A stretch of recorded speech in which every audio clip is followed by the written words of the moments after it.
Je présenterai ou ferai présenter un règlement modifiant le règlement SQ 900 sur la circulation et le stationnement afin d'interdire le stationnement sur une partie de la rue Bolduc et je demande que dispense de lecture soit faite.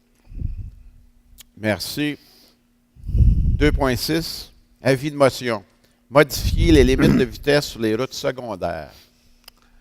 Donc, je, Denis Lemay, donne avis de motion qu'à une assemblée subséquente, je présenterai ou ferai présenter un règlement afin de modifier les limites de vitesse sur les routes secondaires et je demande que dispense de lecture soit faite. Merci. Item 2.7.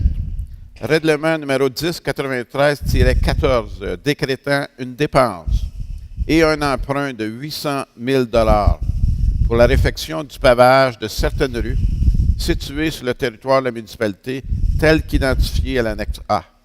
Attendu qu'il y a lieu d'effectuer des travaux de pavage sur certains chemins de la municipalité, attendu que la municipalité désire procéder à un emprunt pour effectuer les travaux, attendu que l'avis de motion du présent règlement a été dûment donné lors de la séance du Conseil tenue le 3 février 2014 et que dispense de lecture a été demandée.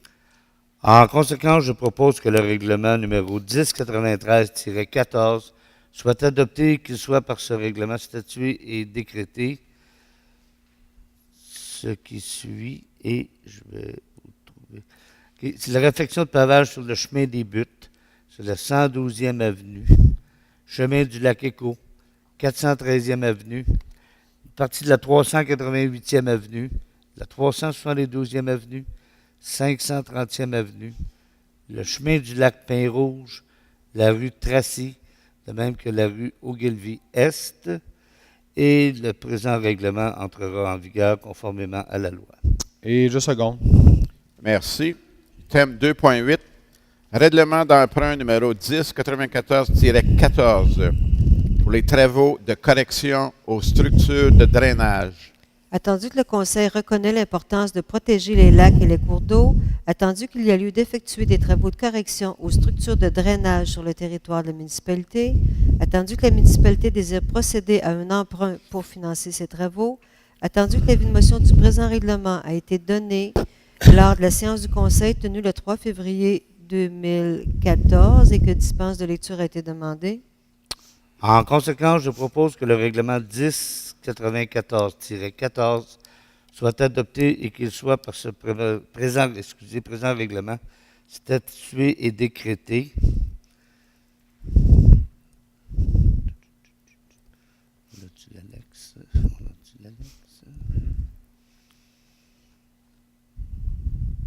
Non, okay. Donc, le Conseil est autorisé à dépenser une somme de 200 000 pour les fins du présent règlement. Et afin d'acquitter les dépenses prévues par le présent règlement, le Conseil est autorisé à emprunter une somme de 200 000 sur une période de 20 ans. Et le présent règlement entrera conformément à la loi. Et je seconde. Merci. Item 2.9. Règlement 1060-12-1. Modifiant le règlement 1060-12, décrétant une dépense et un emprunt de 2 300 000 pour la réfection d'une partie du chemin du lac Bertrand. Attendu que le règlement numéro 1060-12, qui décrète une dépense et un emprunt de 2 300 000 pour la réfection d'une partie du chemin du lac Bertrand, attendu que les travaux réalisés sur une partie du chemin du lac Bertrand se sont avérés moins coûteux que les prévisions, attendu qu'il y a des besoins sur d'autres segments de ce chemin et sur d'autres routes, attendu que l'avis de motion du présent règlement a été dûment donné lors de la séance du Conseil tenue le 3 février 2014 et que dispense de lecture a été demandée. En conséquence, je propose que le règlement 1060-12-1 soit adopté et qu'il soit décrété et statué ce qui suit. Le titre du règlement 1072 est changé par le suivant. Règlement numéro 1060-12 décrétant une dépense et un emprunt de 2 300 000 pour la réfection d'une partie du chemin du lac Bertrand, une partie du chemin du lac Conley et une partie du chemin de la Carrière. Et je seconde. Merci. Item 2.10. Achat regroupé avec l'Union des municipalités du Québec pour la fourniture d'abat-poussière. Considérant que la municipalité a reçu une proposition de l'Union des municipalités du Québec de préparer en son nom et au nom de plusieurs autres municipalités intéressées un document d'appel d'offres pour un achat regroupé de produits utilisés comme abat poussière, considérant que les articles 29.9.1 de la loi sur les cités et villes et 14.7.1 du Code municipal permettent à une organisation municipale de conclure avec l'UMQ une entente ayant pour but l'achat de matériel, précise que les règles d'adjudication des contrats par une municipalité s'appliquent aux contrats accordés en vertu du présent article et que l'UMQ s'engage à respecter ces règles, précise que le présent processus contractuel est assujetti à la politique de gestion contractuelle de l'UMQ pour ces ententes de regroupement adoptées par le conseil d'administration de l'UMQ, considérant que la proposition de l'UMQ est renouvelée annuellement sur une base volontaire, considérant que la municipalité désire participer à cet achat regroupé pour se procurer le chlorure en solution liquide dans les quantités nécessaires pour ses activités. En conséquence, je propose que la municipalité confie à l'UMQ le mandat de préparer sur une base annuelle en son nom et celui d'autres municipalités intéressées un document d'appel d'offres visant à adjuger un contrat d'achat regroupé de différents produits utilisés comme abat poussière, chlorure en solution liquide nécessaires aux activités de la municipalité. Que la municipalité confie à l'UMQ la responsabilité de l'analyse des soumissions déposées. De ce fait, la municipalité accepte que le produit livré sera déterminé suite à l'analyse comparative des produits définis au document d'appel d'offres. Que si l'UMQ adjuge un contrat, la municipalité s'engage à respecter les termes de ce contrat comme si elle avait contracté directement avec le fournisseur à qui le contrat est adjugé. Que pour permettre à l'UMQ de préparer son document d'appel d'offres, la municipalité s'engage à fournir à l'UMQ les types et quantités de produits dont elle aura besoin en remplissant la ou les fiches techniques d'inscription requises que lui transmettra l'UMQ et en retournant ce document à la date fixée. Que la municipalité reconnaît que l'UMQ recevra directement de l'adjudicataire à titre de frais de gestion un pourcentage du montant facturé avant taxe à chacun des participants. Le dito est fixé annuellement et précisé dans le document d'appel d'offres. Qu'un exemple... excusez, un petit coup trop vite. Qu'un exemplaire de la présente résolution soit transmis à l'Union des municipalités du Québec. Et je seconde. Merci. Alors, on passe au service d'urbanisme. 3.1, item 3.1, rapport mensuel du service d'urbanisme. Alors voici pour le mois de février, on a des bonnes nouvelles. On a quintuplé le nombre de constructions neuves. On est rendu à 5. On n'en avait aucune le mois dernier. Alors, vous avez rénovation, on a 6 rénovations pour un total de 90 000 $. Également, les installations septiques, 7 installations septiques, c'est-à-dire 2 de plus que les nouvelles résidences. Donc, c'est des corrections de situations défectueuses. Pour un total de 1 589 300 $ de permis émis pour le mois de février. Alors, maintenant, pour les principaux permis, agrandissement résidentiel, construction neuve, on vient de mentionner, installation septique. Oups, on est rendu à 8. On avait 7. Rénovation et amélioration, 16. Excusez, ça c'est pour le rapport annuel, c'est pour les 2 mois. Excusez-moi. Prochaine fiche. Encore, vous voyez, pour l'année 2014, c'est-à-dire les 2 mois, 77 permis au total. Pour 2013, il y en avait 89. Déficit de 22 permis au total. On verra à la fin de l'année, mais il n'y a rien de paniqué à l'heure actuelle. Ensuite, le nombre de requêtes enregistrées en février, 43.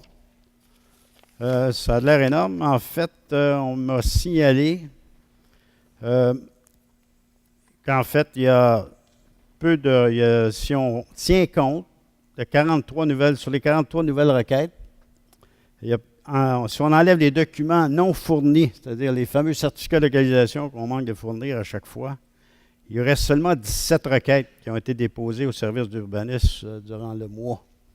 Alors, c'est bon signe. Ensuite, on va passer aux dérogations. Alors, je dépose le rapport pour consultation. Merci. Alors, item 3.2, Demande de dérogation mineure DDM 2014-0001 sur la rue 154, rue de la Grande-Ourse. Alors, le requérant avait obtenu un permis de construire un garage détaché au mois de novembre 2011. Les informations, selon le permis, prévoyaient une marge latérale droite sur le plan d'implantation à 3,52 mètres. Excusez, on parle de ça ici. Les dimensions du garage projeté étaient de 25 par 36, soit 900 pieds carrés ou 84 mètres carrés. La norme, c'est 85 mètres. Alors, voici que durant la construction, après l'analyse des documents, le certificat de localisation déposé a montré une construction où la marge latérale droite était à 0,19 mètres, donc non conforme. Et la superficie du garage, au lieu de 84 mètres, était rendue à 109 mètres carrés.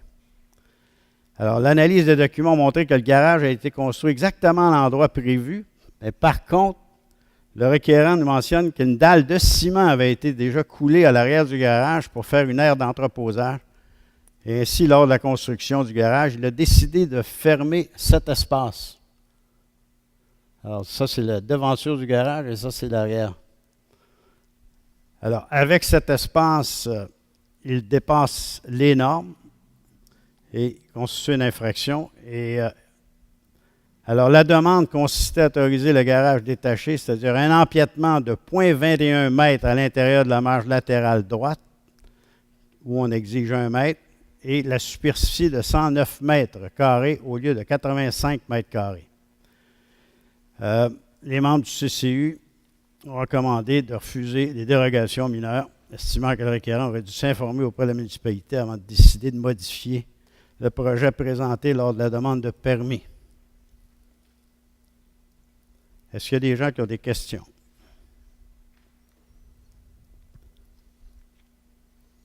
Alors, en conséquence, propose de refuser la demande de dérogation mineure 2013-0001 affectant la propriété située au 154 rue de la Grande-Ourse qui consiste à autoriser pour le garage détaché un empiètement 0,21 m à l'intérieur de la marge latérale et une superficie de 109 mètres carrés au lieu de 85 mètres carrés.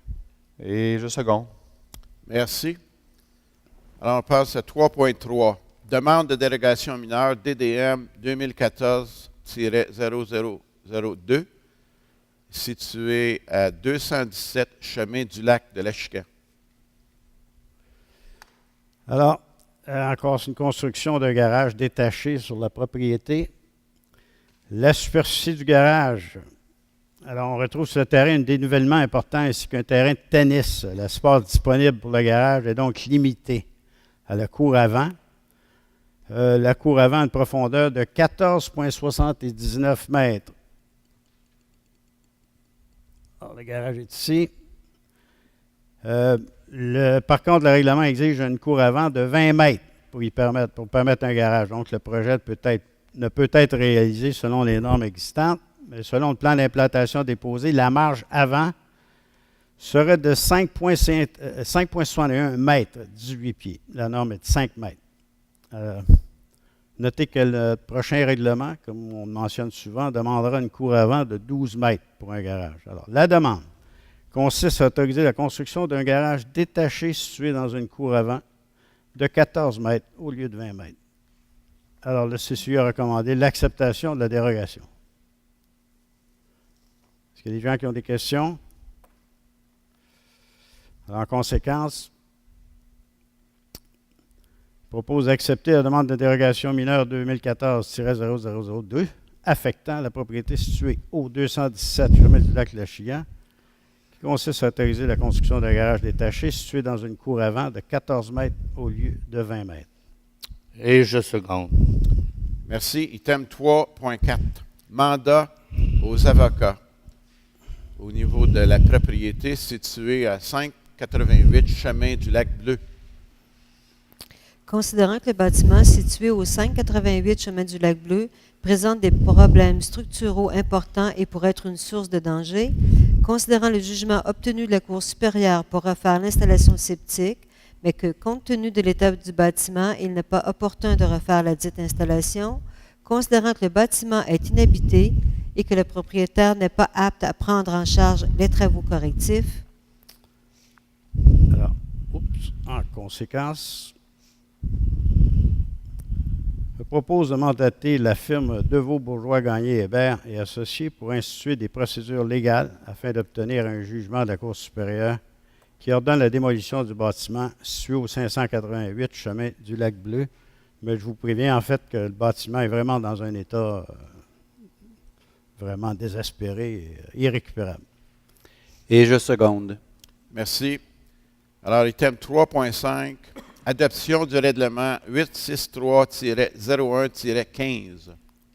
Considérant que le Conseil de la municipalité de Saint-Hippolyte a adopté le 29 août 2001 le règlement de zonage numéro 863-01, considérant que le Conseil de la municipalité juge opportun d'apporter certaines modifications au règlement de zonage actuellement en vigueur, considérant qu'un avis de motion a été donné à la séance du 2 décembre 2013, considérant que le Conseil municipal a adopté le 2 décembre 2013 le projet de règlement numéro 863-01-15, résolution 2013-12-381, considérant qu'une assemblée de consultation publique a été tenue le 27 janvier 2014, conformément à la loi sur l'aménagement et l'urbanisme, considérant que le Conseil de la municipalité a adopté le 3 février 2014 le second projet de règlement numéro 863-01-15, résolution 2014-02-459, considérant qu'il y a eu une demande d'approbation référendaire du 14 au 21 février inclusivement,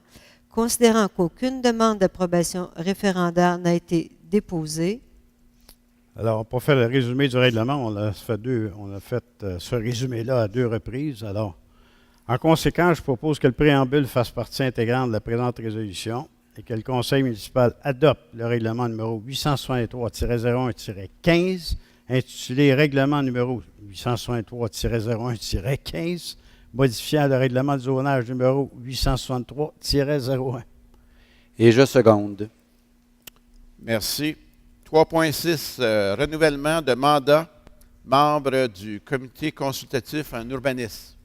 Considérant le règlement numéro 507-85 qui stipule que le mandat d'un membre ne doit pas excéder 2 ans, considérant que l'ensemble des membres arrive au terme de leur mandat, considérant qu'un poste est vacant depuis le départ de M. Michel Kirouac. Alors, en conséquence, je propose de renouveler les mandats de M. Pierre Ménard, Jean-Marc Limoges, André Lortie, Pierre Serra, Michel Lamontagne et André Marcoux, ainsi que Mme Jacqueline Buxin, comme membres du comité consultatif d'urbanisme pour une période de 2 ans, et de nommer William John Walker comme membre du conseil consultatif d'urbanisme pour une période de 2 ans. Et je seconde. Merci. Alors, on passe au volet environnement. Alors, le rapport mensuel du service de l'environnement, item 4.1. Mesdames, Messieurs, bonsoir. Si vous me permettez, je vais commencer avec le rapport annuel, le bilan de l'année que vous voyez à l'écran. Je vais prendre ma copie à moi. Donc, le premier élément ici, c'est le programme d'inspection des installations sanitaires. Je vous rappelle que c'est celui qu'on fait l'inspection détaillée, ce n'est pas celui d'inspection sommaire lors de la vidange des installations septiques. Je ne vous lirai pas chacun des chiffres parce qu'on n'est pas sorti d'ici, mais je vais certainement vous souligner